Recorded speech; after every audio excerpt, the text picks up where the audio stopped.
Magandang araw, ako po si Sir Ariel, ang ALS lover ng Edtech Unit. Narito po ako para sa isang napakagandang balita at upang magpaalala na ang kinabukasan ay mas gaganda at uunlad kung ang lahat ay patuloy na mag-aaral. Sa edukasyon sa ating bansa, tiyak na walang maiiwanan sa pag-abot ng mga pangarap. Kaya naman ang Department of Education ICT's Educational Technology Unit at Alternative Learning System Task Force ay nagtutulungan sa pagkakaroon ng ALS Tech Empowerment Program upang maihatid ang excellent quality education sa ating mga ALS learner and teachers. To easily deliver the lessons from the modules and other references, we will provide tablet PC as part of the DepEd computerization program to all ALS teachers and orientation on the use of these packages.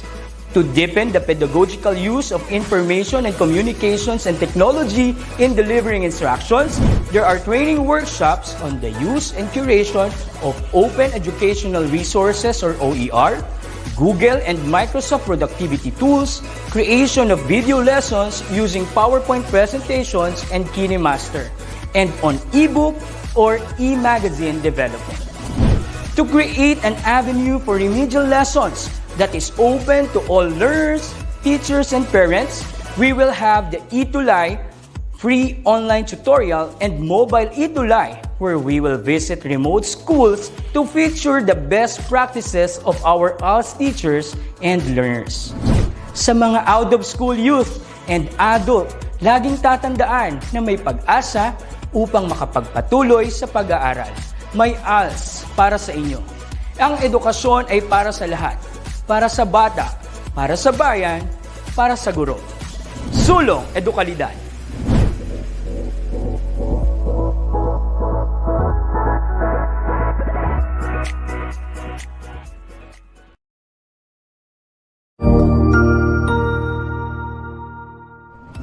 Magandang araw, Sir Wilbur po, at your service. Narito ang ETUlay upang gabayan ka sa inyong pag-aaral upang lubos na maunawaan ang iba't ibang paksa o subject. Ang ETUlay ay isang free online tutorial class na pinangungunahan ng ICT's Educational Technology Unit sa pamumuno ni Undersecretary Elaine Del B. Pascua. Ang programang ito ay hindi lamang para sa mga bata, kundi ito rin ay magsisilbing gabay sa mga magulang at mga guro kung paano nila ituturo o gagabayan sa bawat asignatura ang kanilang mga anak o mga estudyante. Sa kasalukuyan, ang self-learning module mula sa rehiyon ng Calabarzon at kilala sa tawag na pivot ang ginagamit sa ating ETUlay online class. Kaya ano pang hinihintay ninyo? Ihanda na ang inyong mga ballpen o lapis, papel o kwaderno at samahan kaming itulay ang pagkatuto para sa bawat batang Pilipino. Sama-sama tayong magtutulungan para malampasan ang mga hamon sa panahong ito. Halina't matuto kasama ang inyong online tutor sa oras na ito.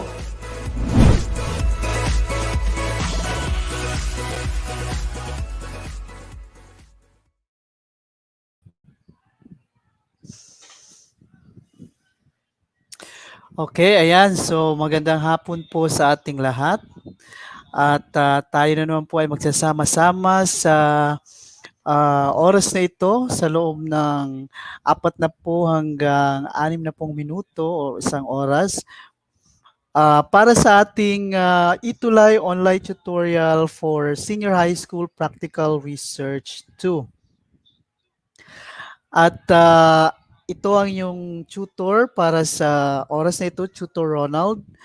At sa araw na ito, tayo ay nasa ika-5 linggo ng ating ika-4 na quarter ng kasalukuyang school year.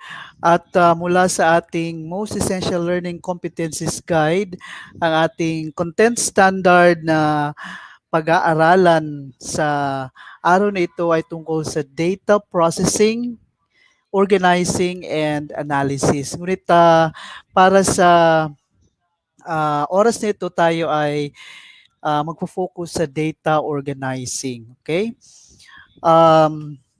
Kung Natatandaan nyo nung nakaraang linggo ang ating tinalakay tungkol sa data collection. At syempre, pagkatapos ng data collection, ah, ang susunod na step sa ating research in relation to our data is to present and interpret data. And for our objective na kinuha natin mula sa ating most essential learning competencies guide, you are expected to present and interpret data in tabular or graphical forms. So data presentation ang ating pag-aaralan sa oras na ito. At balikan muna natin ang ating pinag-aralan noong nakarang linggo, week 4. At again, ang ating pong pinag-aralan noong nakarang linggo ay tungkol sa data collection process, no? So, let's answer the following questions by choosing the letter of the correct answer to the following items. So, all you have to do is to choose the letter if you are tuning in right now or nakatuto kayo, nanonood. Maaari kayong mag-participate sa ating online tutorial by answering, by typing in your letter of answer sa ating comment box. So, fill in the blanks for number 1. If a researcher works at a cafeteria and observes the waiters, this is an example of blank. A, observation. B, interview. C, focus group. Or D, survey. So, what data collection technique ang applicable sa ating situation? Again, if a researcher works at a cafeteria and observes the waiters, this is an example of blank. Observation, A. Interview, B. Focus group, C. Or survey, letter D. So, ang tama pong sagot sa ating number 1 ay letter A, observation. So, observation po ang tamang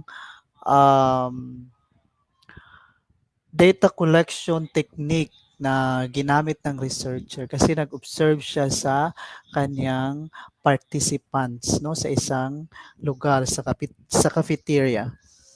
Number 2, if a researcher asks questions from a list and talks with the respondent face-to-face or through the telephone to gather information, the method used is... So ano naman pong data collection method ang ginamit, no, sa ating situation? If a researcher asks questions from a list and talks with the respondent face-to-face or through the telephone, or pwede rin po sa panahon ngayon video conference, video call, no? So kakausapin ng researcher ang respondent whether face-to-face or virtually. So anong tawag sa data collection method or technique? Is it A, observation, B, interview, C, questionnaire, or D, survey? Ang tama sagot sa ating number 2 ay walang iba kundi ayan, interview. No? So merong questions, listahan ng mga questions, and then babasahin yung questions sa respondent, sa harap ng respondent. Okay? So interview ang tawag doon. Number 3. Yan.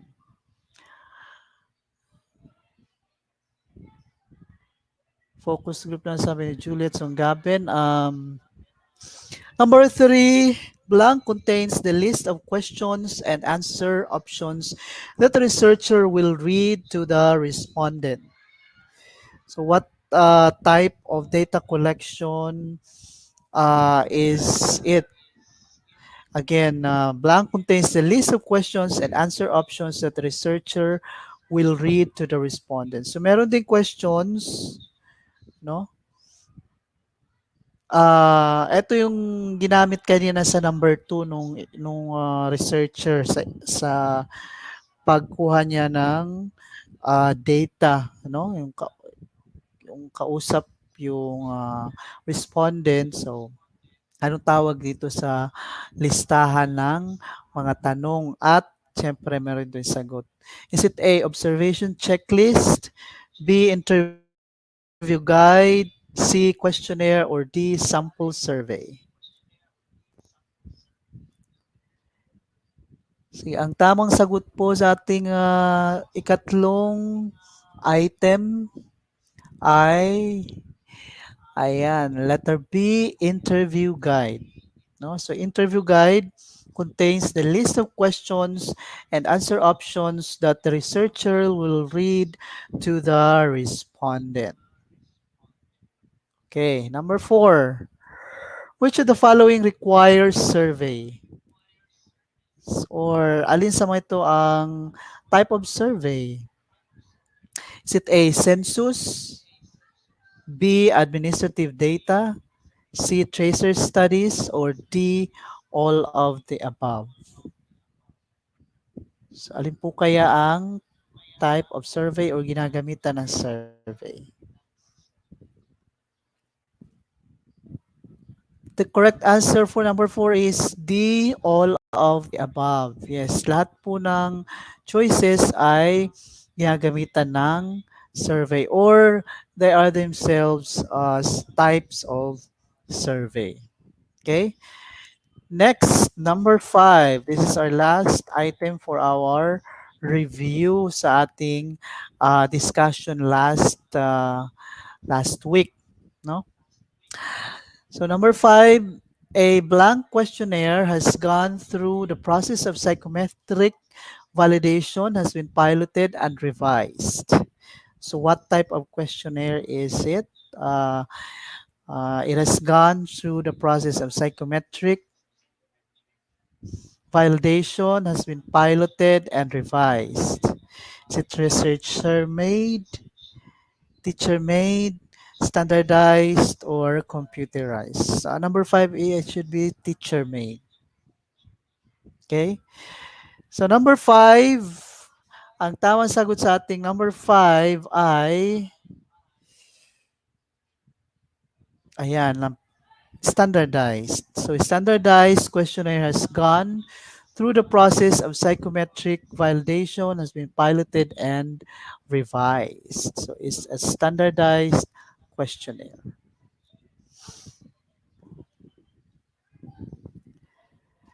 And ngayon, atin ang pag-aralan ng ating um, topic or lesson para sa oras na ito, which is presenting and interpreting data in tabular and graphical form. So, nung nakaraang linggo, pinag-aralan natin ang pag-collecta, pag-gather ng data, no? So ngayon, assuming na meron na tayong data or kung meron na talaga kayong data, so ang sunod natin gagawin ay i-present ang data, no?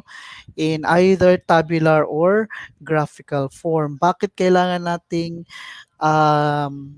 gumamit ng tables and graphics or bakit kailangan ito i-present in tabular and graphical form? Bakit hindi na lang puro text na lang or paragraph form na lang, no? Bakit nga ba? Okay, malalaman natin yan sa ating mga susunod na slides and explanations and discussions. Okay, so data presentation has 3 common techniques, you know, 3 common techniques. Okay. These 3 techniques, common techniques, are textual presentation, tabular presentation, and graphical presentation. So these are the 3 common techniques in presenting data.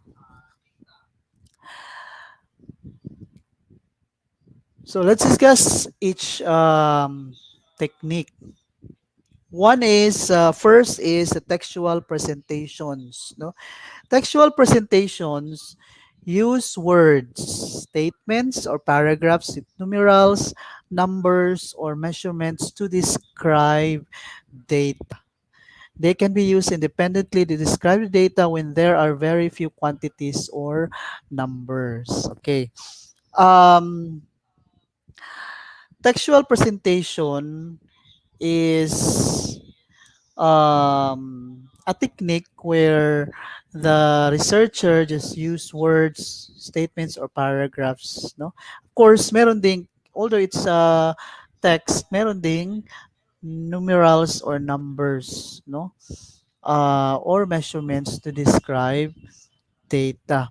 Again, kung gumamit ka ng textual presentation, it the presentation itself, no, can stand on its own or independently without any accompanying um, other presentations like graphical or tabular. So kahit textual presentations lang, pwede na siyang kumbaga sufficient na siya to describe your data. Again, you use textual presentation when you have very few quantities or numbers. Okay?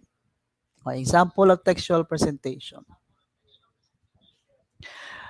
Let me read. There are 42,036 barangays in the Philippines.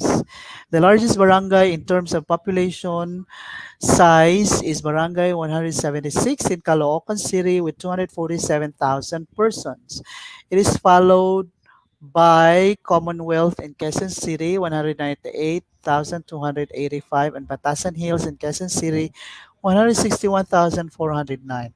12 other barangays posted a population size of more than 100,000 persons. So this textual presentation of the data about the barangays, no?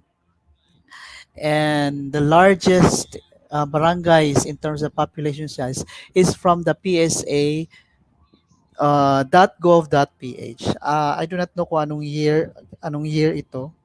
At sa tingin ko, hindi naman siguro nagbabago ang number of barangays, no, sa Philippines unless merong bagong ordinansa or batas, pero um, malimit lang naman madagdagan or mabawasan ang numbers of barangays. But anyway, this is an example of textual presentation. So it's in paragraph form, my words, at the same time my numbers, no? So ang data mo is very few lang ang data. So you only have how many? Um, Caloocan City, Quezon City, three barangays only, no? And then the others perhaps are not really important. I mean, the 12 other barangays are not important. So, yung tatlong top three largest barangays in terms of population size ang present lang, no, sa textual presentation. So, yan. Pwede nyo itong gamitin sa inyong research, no? Kung, again, you only have very few numerical data for your research. Next, let's proceed to the next common type of data presentation, which is tabular presentation. So tabular presentations present clear and organized data, no? And it includes the following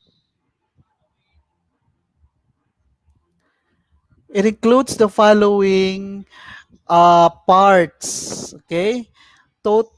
Table number and title, which are placed above the table. Now, the title is usually written after the table number. So the table number, so let's say, mamaya meron tayong example yan, no? So nasa taas ng table. Next, caption subhead refers to columns and rows, no? So merong mga subhead yung columns and rows. And then the body contains all the data under each subhead or columns and rows. And of course, do not forget the source, which indicates if the data is secondary, and the source should be acknowledged. Okay? So kung may pinagkunan kayo ng source, kung hindi kayo mismo yung nag-collect ng data, no? Then you have to include the source. Like pares kanina, yung sa textual presentation, it was taken from psa.gov.ph. Okay, next. Ayan, so this is our example of a tabular presentation of data. So again, on top, you have the title and the table number. So table number 1, no?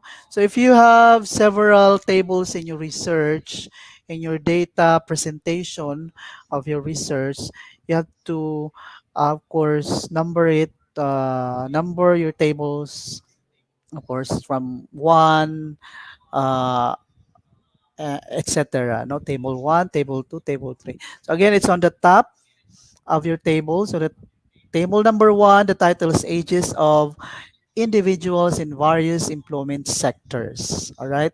And then you have how many columns? You have 4 columns. All right. And then rows. The first row is contains your subhead, and also the first column also contains the subhead for the column. So for the employment sector column, you have agriculture, education, health, law, manufacturing, retail, and others.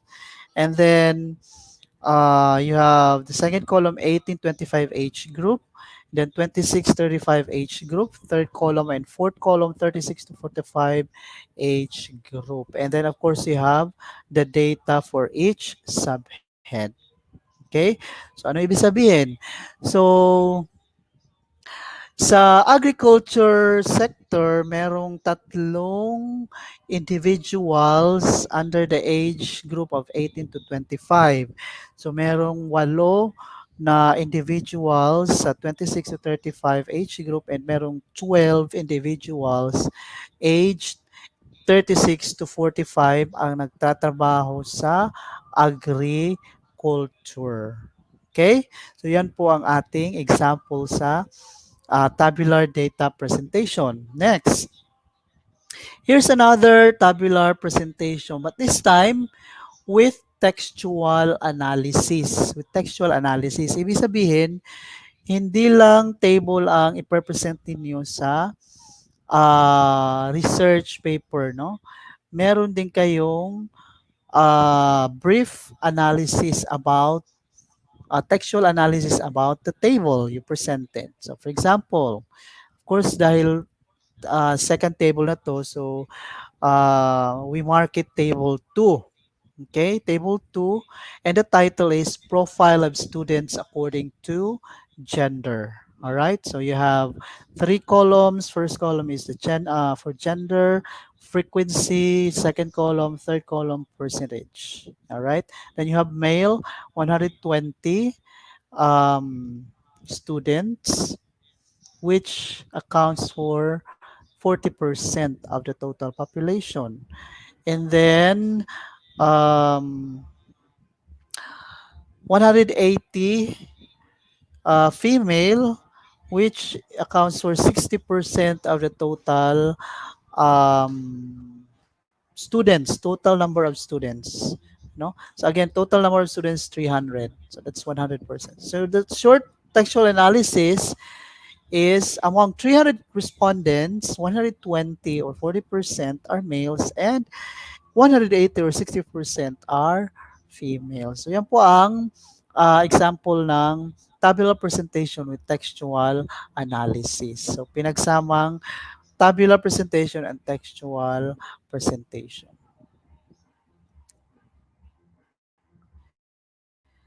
Here's another example of tabular presentation with textual analysis. So our table now is table number 3, and the title is Profile of Students According to Grade Level. Again, you have three columns, no, and then the rows.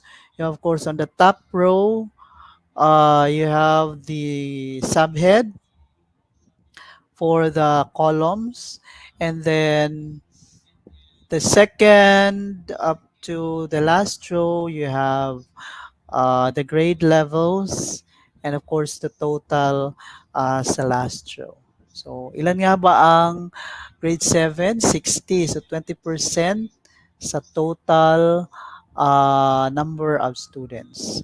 And grade 8, 54, 18%, and so on. Okay?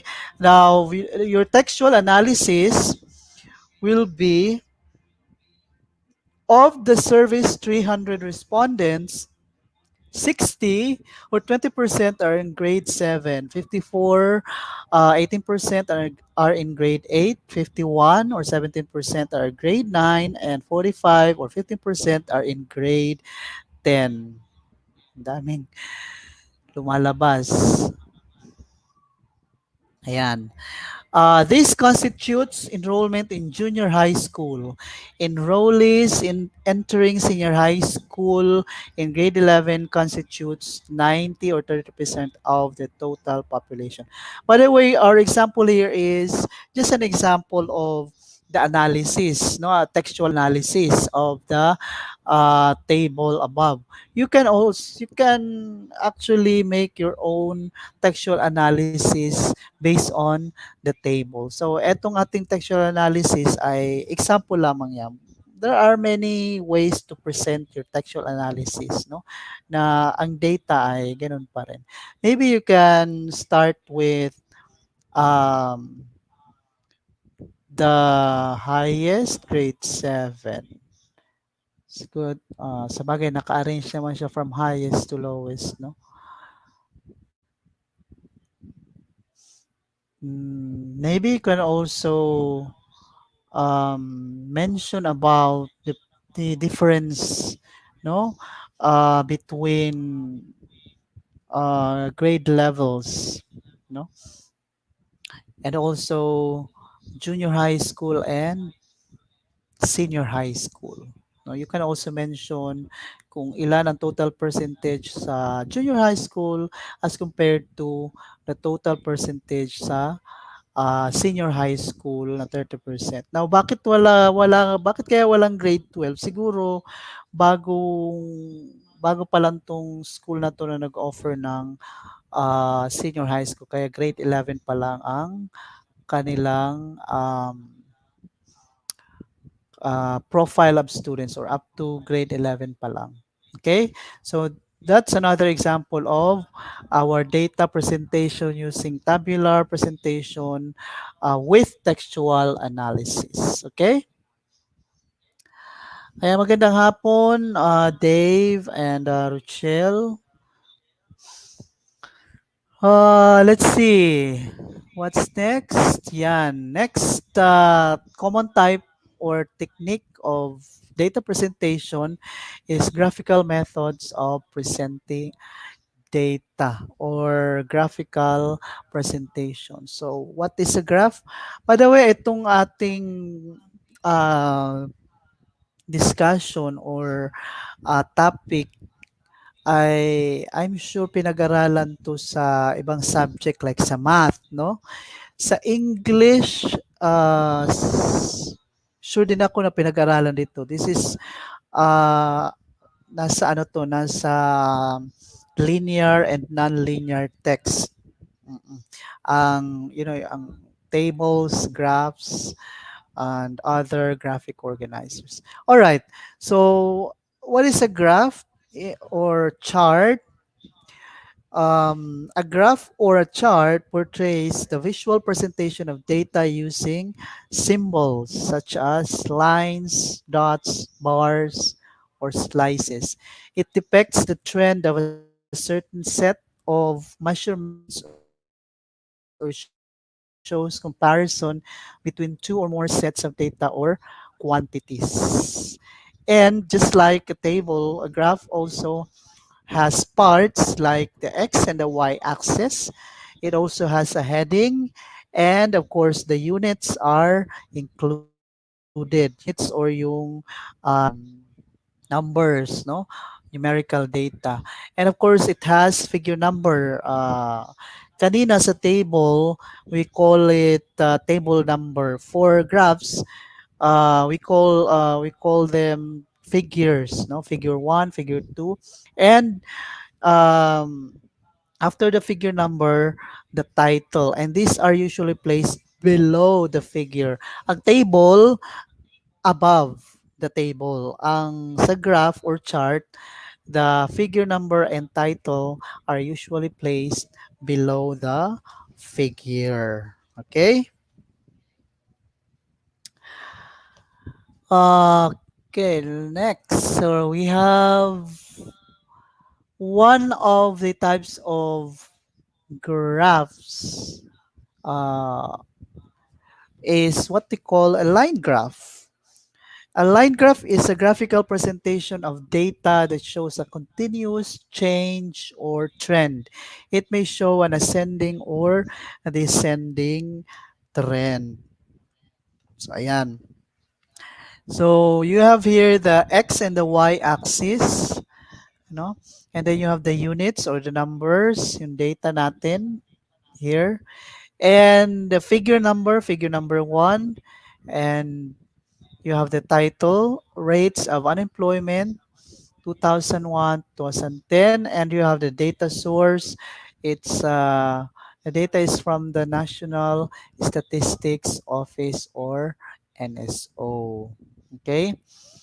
Um, Here's a short textual analysis about the figure. And it says here the figure shows that during the years 2001 2004, the rates of unemployment were over 11%. So tama nga naman, over 11%. And then the decline came in 2005. So there was a negative 4% decline, a small decline in 2006 to 2007. Kasi nga, small decline, ayan, from 8 to 7.3, 0.7% decline. And unemployment rates were almost the same in 2008 to 2009. Kasi nga 7.3, 7.4, 7.5, 7.4 ang difference. I mean, ang employment rates in 2008 to 2010. So almost the same. So that's an example of our line graph. So medyo familiar tayo dito, no? Now, kung hindi nyo pa alam kung paano gumawa ng ano tawag nito, ng line graph, actually sa Word, insert lang siya. Insert, meron kayo itong choices na chart. So, of course, insert chart. No? Napipili kayo kung anong i-insert nyo, kung line graph ba or other types of graphs or charts. Okay? Next, we also have what we call a double line graph. Double line graph, which has two lines connecting points to show continuous change in the data over time. Okay? Line graph, double line graph, if you notice, has two lines, no? Bakit nga ba or usually saan ginagamit ang double line graph? It is to show comparison, okay?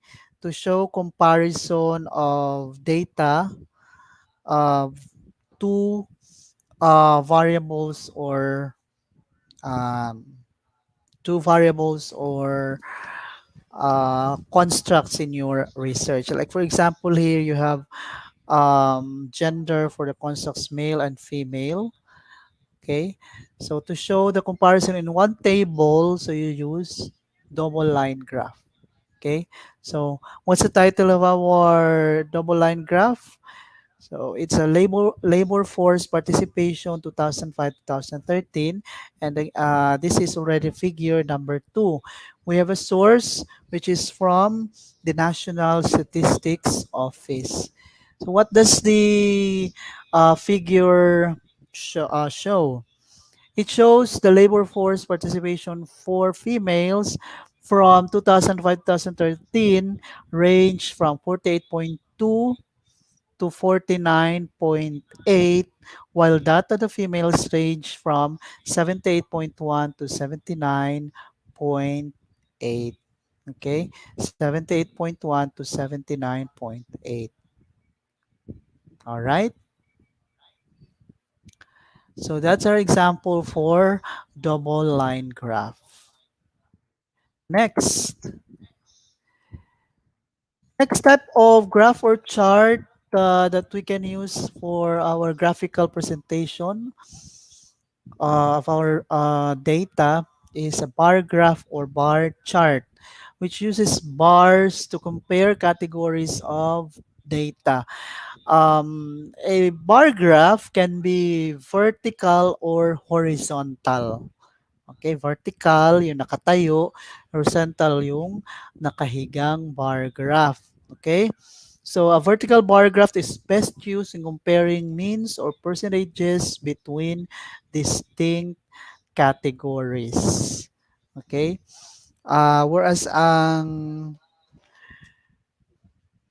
horizontal bar graph naman ay maaari magkaroon ng 5 categories, and it is used to show a trend. Parang ano siya, parang line graph. Although, ang gamit niya is bar instead of lines. Okay? Our example here, which is already figure number 3, is titled Reasons Why People Travel Abroad. No? Reasons why people travel abroad. So what are the reasons? You have visit friends, relatives, or leisure, tourism, work related, personal or business.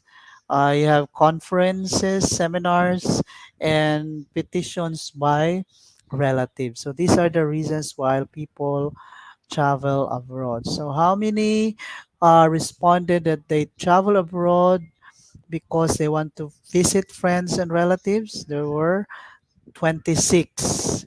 So that's the highest number of reason, no? The highest, that's the reason with the highest number of um, respondents.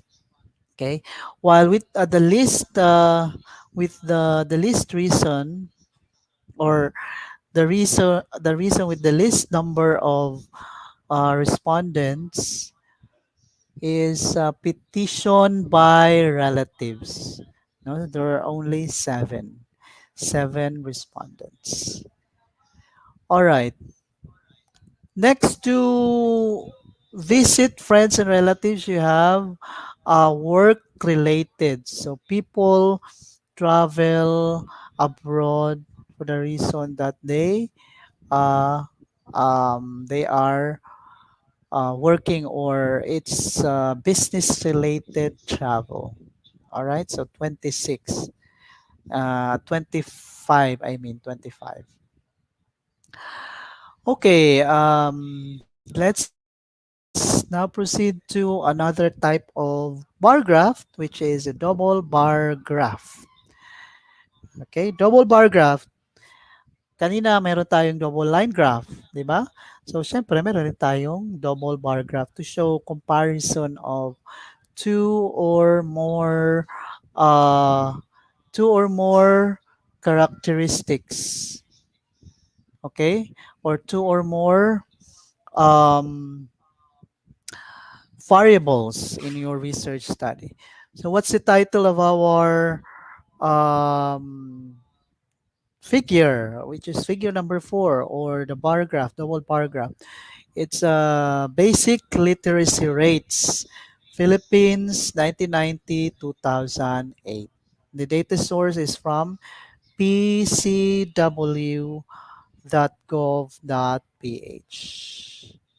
Okay. Balikan muna natin na kanina. Sorry. Ayan.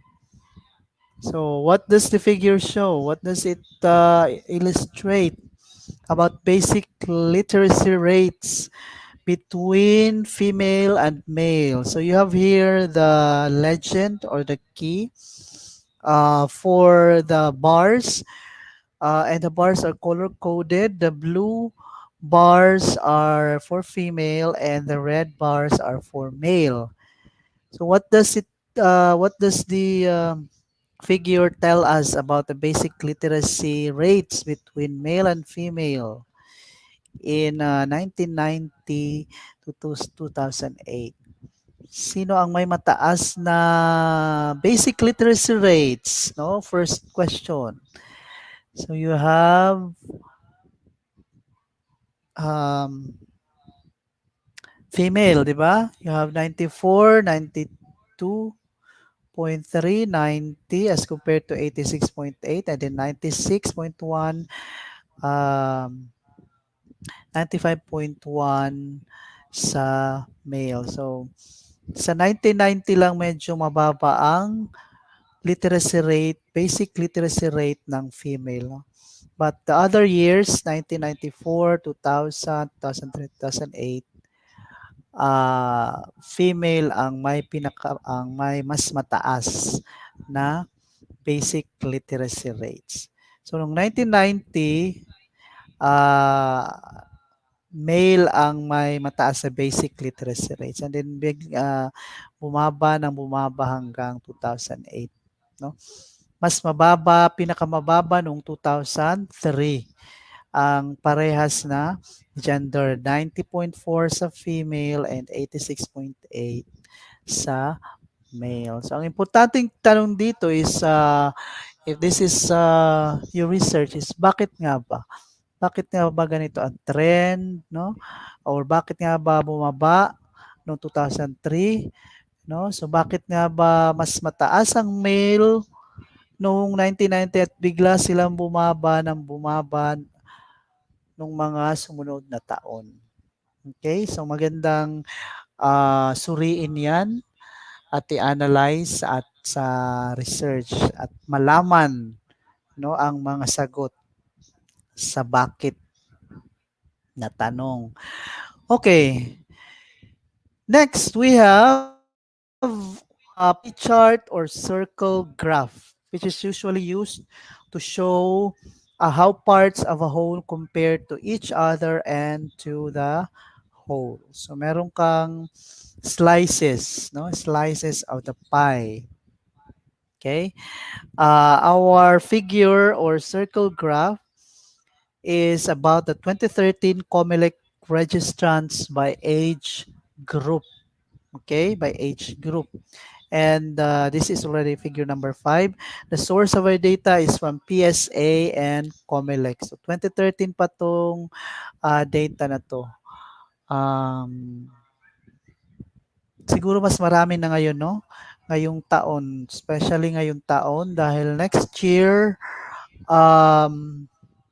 election na naman.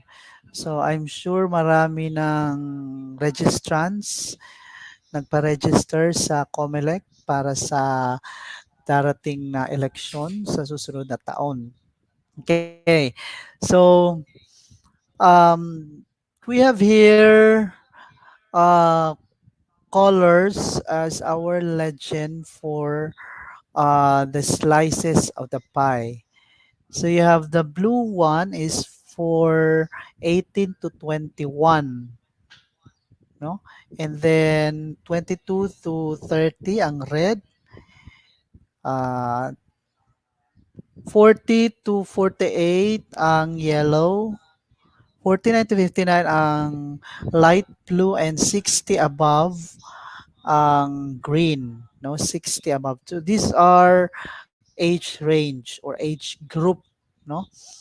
So, kung titingnan natin ang pinakamalaki ay 19%. Yung gray, no? Na 31 to 39. So, ibig sabihin, noong 2013, ang pinakamaraming nagpa-register na age group ay age 31 to 39. So, ang senior high school, nasa age group sila na 18 to 21, no? So, I'm sure ang iba sa inyo, ang iba sa ating mga senior high schools, lalo na ang grade 12, na 18 na ay register na at sila ay pwede nang bumoto sa ating susunod na halalan. So kung hindi pa kayo nagpapa-register, magpa-register na kayo at nang ma-exercise ninyo ang inyong karapatan sa pagboto. Okay, so we have here a table next to our pie chart just to give us the exact data, hindi lang yung percentage, no, exact data or number of registrants per age group, no?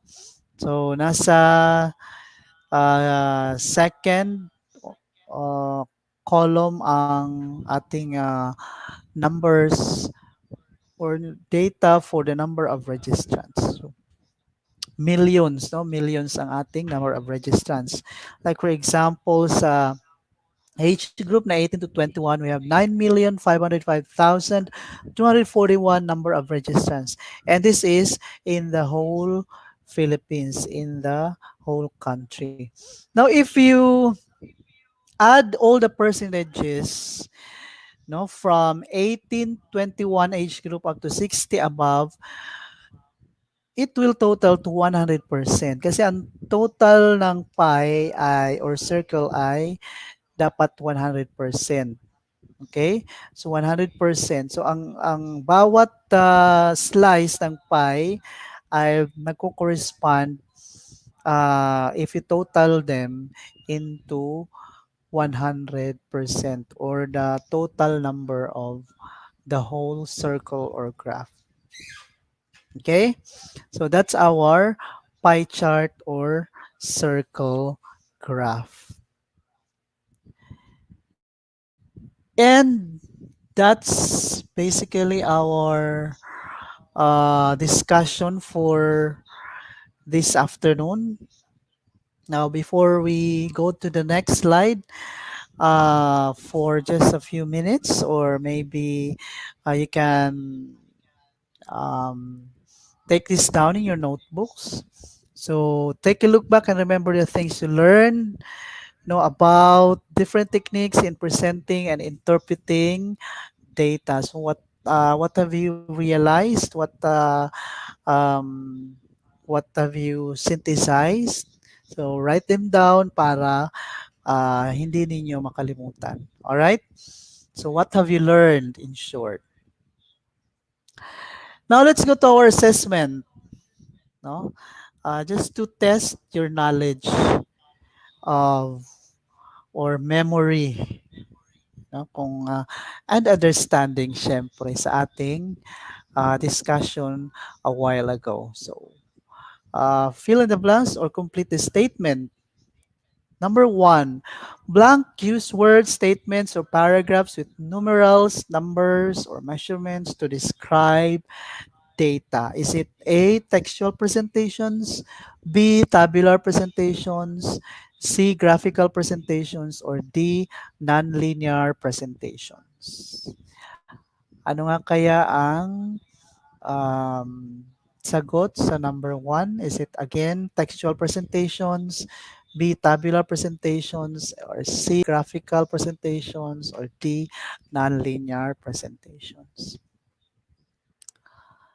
So the correct answer is A, textual presentations. No, textual presentations use words, statements, or paragraphs with numerals, numbers, or measurements to describe data. Okay, next. Blank present clear and organized data in rows and columns.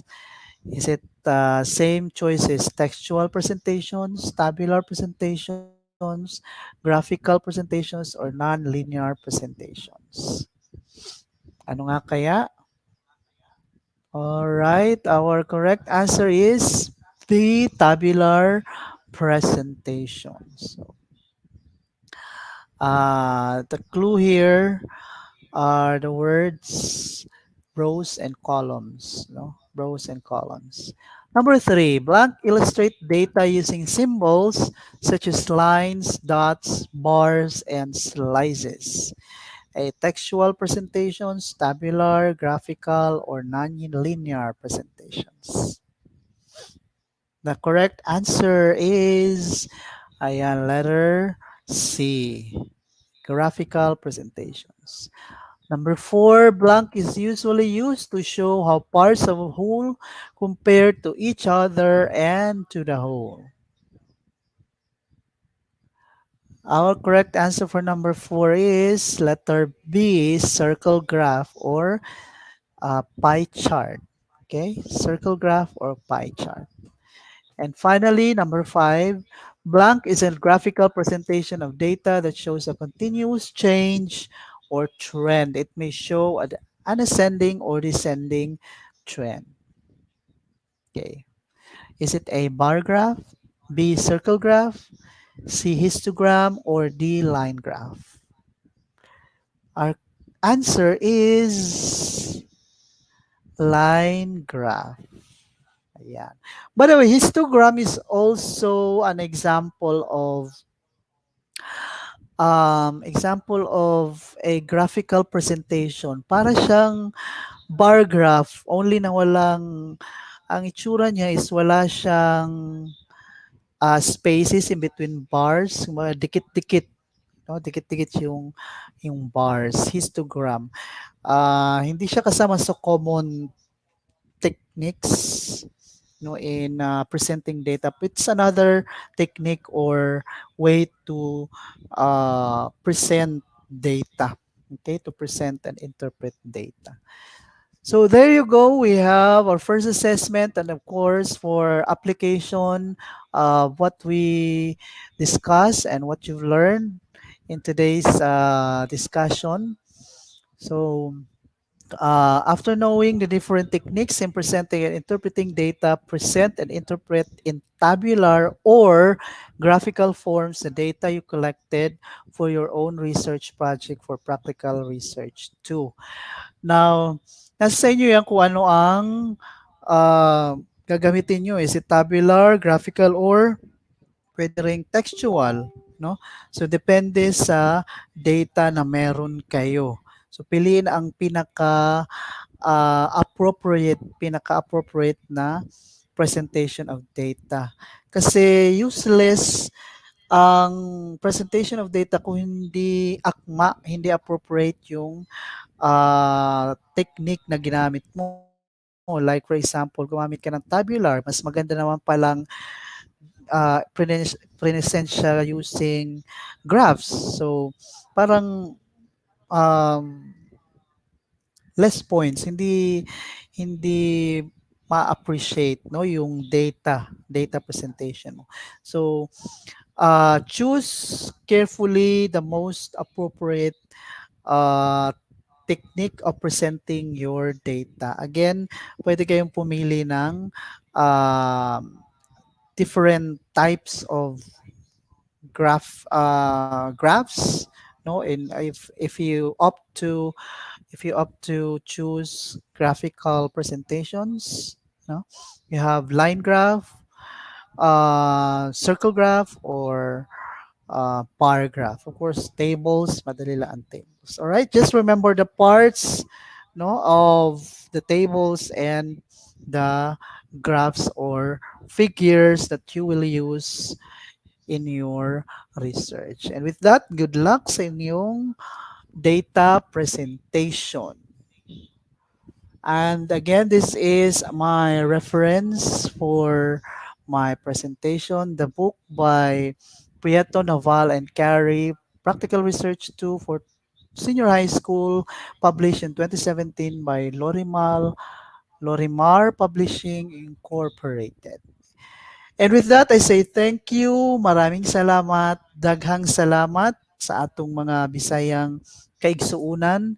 And damo nga salamat sa ating kapatid na mga kapatid na waray.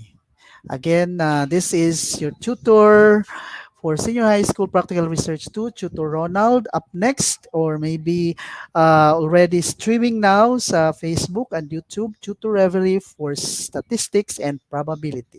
See you again next week. Kita-kita muli tayo, same time for PM and same Facebook page and YouTube channel.